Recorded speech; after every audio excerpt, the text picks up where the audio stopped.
नमस्कार दर्शक बंधु मु सुशांति स्वागत करछि मो चैनल सुष्ट ढाबा। आज आम प्रस्तुत करवा संतुला ओडिया घर पारंपरिक संतुला।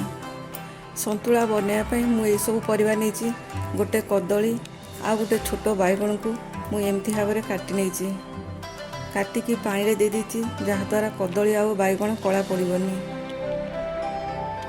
गोटे आलू काटी नहीं दुईटा छुई को एमती काटी नहीं किछि कखारू नहीं गोटे टमाटो को काटी नहीं गोटे पियाज को छोट छोट काटी नहीं किछि भृसंग पत्र किछि छोट कटा होता कंचा लंका नहीं आवश्यक अनुसार लुण गोटे चामच जीरा आउ आवश्यक अनुसार मु पानी देवी। एबे आमे गैस ऑन करी कड़े बसेबा से 2 ग्लास आउ आधा ग्लास पानी देवा। पानी शीघ्र गरम होगा पाई कभर दे देवा। एबे पानी गरम हो जाइए से आलू छुई कखारू को आग दे कभर दे देवा।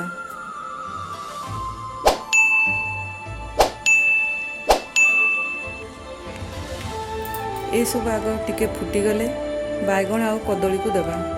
बैगण कदली जेहेतु नरम परिबा तेणु पछे दे दूचे से लुण आवश्यक अनुसार दे कभर दे देवा।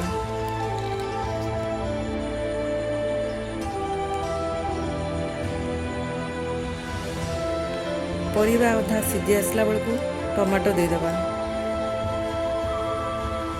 तापरे भल भाव टिके गोलाई दे पुणी कभर दे देवा।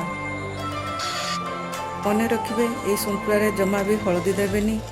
हलदी देले तार टेस्ट अलग हो।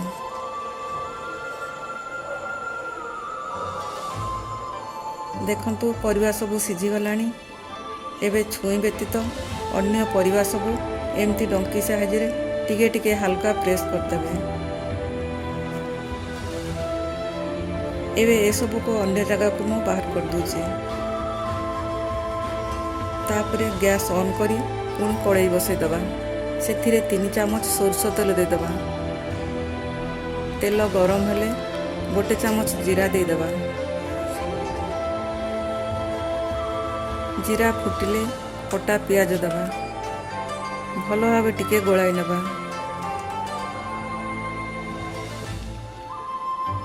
तापरे कटा कंचा लंका किछि भृसंग पत्र दे भल भाव भाजी नबा।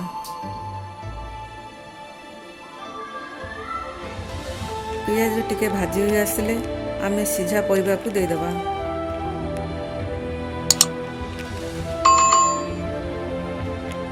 तापरे किछि समय पई घोड़ाई दबा।